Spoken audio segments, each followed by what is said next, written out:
Olá pessoal, no vídeo de hoje nós vamos aprender os sons das letrinhas V, W, X, Y e Z. Então vamos lá? Letrinha V. Prestem bastante atenção no movimento do lábio, no movimento da boca.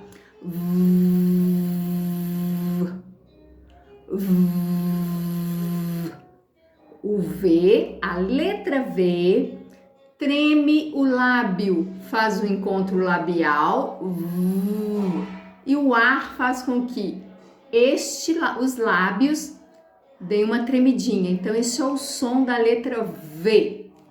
Letra W.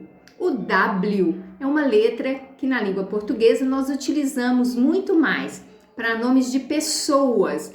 E o W, ele pede emprestado o som da letra V e o som da letra U, dependendo do que ela quer escrever. Por exemplo, o nome Wagner, ele é escrito com a letra W. E o nome Wilson também é escrito com a letra W.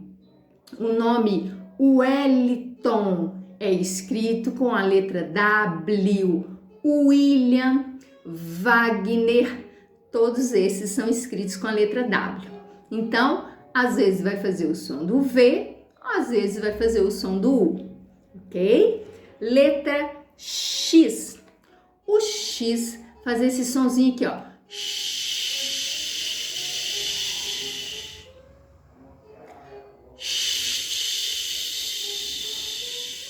Então, todas as vezes que você ouvir esse sonzinho, é a letra X. A letra X tem uma particularidade que ela também faz o sonzinho X, X, dependendo da palavra onde ela está. Por exemplo, Alexandra, que é o meu nome. Esse X é a letra X que faz esse sonzinho. Ele faz dois fonemas numa letra só. X, X. Ok?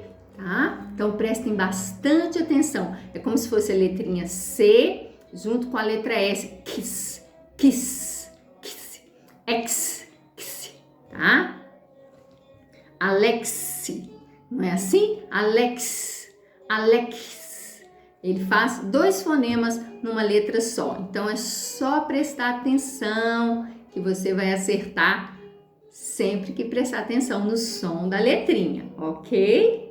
Então, letra Y. A letra Y faz o som do I. E também é uma letra onde na língua portuguesa nós utilizamos muito mais para escrever nomes de pessoas. Por exemplo, Ian, Iago, são escritas com a letra Y, que tem o som do I. I. Ok? Então, a última letrinha do nosso alfabeto, que é a letra Z, faz o som Z.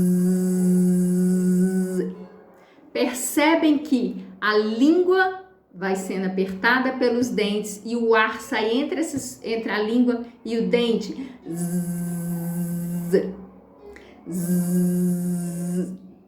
Tá? Abre-se a boquinha, tá? Pressiona a bochecha e aí faz o sonzinho. Z. É o som da letra Z. O nome da letra é Z, mas o som é Z. Então, pessoal, esse treino dos sons das letrinhas, ele é muito importante no processo de alfabetização, principalmente no princípio alfabético, quando você vai conhecendo o nome das letrinhas, o som de cada letrinha, que são os fonemas, e aí você consegue assimilar melhor, aí aprende com mais facilidade a escrever e a ler. Espero que tenha contribuído com a aprendizagem de vocês e até o próximo vídeo.